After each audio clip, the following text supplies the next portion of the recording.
একটা খুনি রাষ্ট্র। বিজিবির হাতে হলো খেলনা পিস্তল ধরায় দিবেন আর বলবেন সীমান্ত রক্ষা করব, এইসব চলবে না। সীমান্ত এলাকার মানুষদের দেখার কেউ নাই বাংলাদেশে। সীমান্ত এলাকায় হসপিটাল নাই, সীমান্ত এলাকায় স্কুল নাই, সীমান্ত এলাকায় কর্মসংস্থান নাই। আমাদের বাংলাদেশের বিজেপিকে শক্তিশালী করতে হবে। বিজেপির কোনো ভয় নাই, বিজেপির পিছনে পুরো বাংলাদেশের দামাল ছেলেরা আছে ইনশাআল্লাহ। 18 কোটি মানুষের যতদিন শরীরে রক্ত আছে ততদিন বাংলাদেশের সার্বভৌমত্বের উপরে এক আঁচড় কাউকে লাগাতে দিব না ইনশাআল্লাহ। আমরা সবাইকে একটু স্লোগান করতে পারবো? এ দিল্লি না ঢাকা, ভারত না বাংলাদেশ, আমার দেশ তোমার দেশ, আমার দেশ তোমার দেশ, হত্যা রুখে দিন বাংলাদেশের জনগণ। চলবে না, চলবে না, পুশিন চলবে না, চলবে না, চলবে না। আপনাদের যদি কোনো সন্তান হয়, তাদের চাকরি বাকরির কোনো এখানে ব্যবস্থা নাই, এবং বাংলাদেশের সীমান্তে কোনো মানুষ গরু চোরাচালান করে না, এগুলা ভারতীয়রা করে। যারা বাংলাদেশে মানুষকে এই ধরনের অপবাদ দিতে চায় ওরা ভারতীয় বয়ান দিচ্ছে আমাদেরকে। স্বরাষ্ট্রমন্ত্রী বলেছিলেন যে বাংলাদেশের এখানে নাকি অনেকে অবৈধ ব্যবসার সাথে জড়িত, এই জন্য হলো তাদেরকে হত্যা করলে কিলিং হবে না। আমরা বলবো স্বরাষ্ট্রমন্ত্রী যে বক্তব্যটা দিয়েছেন এই বক্তব্যটা হলো সর্বমিথ্যা একটা বক্তব্য। আমাদের কোন বাংলাদেশি নাগরিক যদি কেউ অপরাধ করেও থাকে তাকে খুন বা হত্যা করার কোন আন্তর্জাতিক কোন আইনের মধ্যে পড়ে না।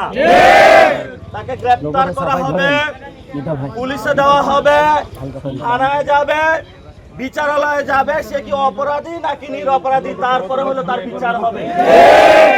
আপনি বিচার ছাড়াই যখন বাংলাদেশিদেরকে সীমান্তে ধরে ধরে হত্যা করেন তাহলে সার্বভৌমত্ব বলে আছে যে কিছু, এটা বাংলাদেশের মানুষ আর আপনাদের পাকা গুলি এখন আর বিশ্বাস করে না। এই জন্য আমরা বলবো আমরা যারা বাংলাদেশের মানুষ আছি রক্ত দিয়ে হলো বাংলাদেশের সীমান্ত রক্ষা করবো। 71-এ আমরা যুদ্ধ করেছিলাম, বাংলাদেশ স্বাধীন করেছিলাম, 90-এ আন্দোলন করেছিলাম, 24-এ আন্দোলন করেছিলাম, একটাই উদ্দেশ্য বাংলাদেশকে রক্ষা করার জন্য। সীমান্ত আপনারা যারা আছেন, আমাদের কোনো দল নাই এখানে, কে এনসিপি, কে বিএনপি, কে জামাত, এটা দেখার প্রয়োজন নাই। আমাদের একটাই দল, সেটা হলো আমরা সবাই মিলে দল মত নির্বিশেষে বাংলাদেশের সীমান্তকে রক্ষা করতে হবে। সীমান্তে কোনো ভারতীয় পুশিং চলবে না, বিজেপিকে শক্তিশালী করতে হবে এবং সীমান্তে কোনো হত্যাকাণ্ড চলবে না। আমরা সরকারকে অনুরোধ করব, সীমান্তে যতগুলা খুন হয়েছে ভারত সরকার করেছে, খুনি সন্ত্রাসী বাহিনী বিএসএফ করেছে, সরকারকে বলবো আন্তর্জাতিক আদালতে যাওয়ার জন্য। ভারতকে হলো আন্তর্জাতিক আদালতের কাঠ গড়ায় দাঁড় করানোর জন্য যে তুমি বাংলাদেশি নাগরিকদেরকে কেন খুন করেছ। ভারত একটা খুনি রাষ্ট্র, বিএসএফ একটা খুনি বাহিনী। এই খুনি বাহিনী থেকে, খুনি রাষ্ট্র থেকে বাংলাদেশের নাগরিকদেরকে রক্ষা করতে হবে।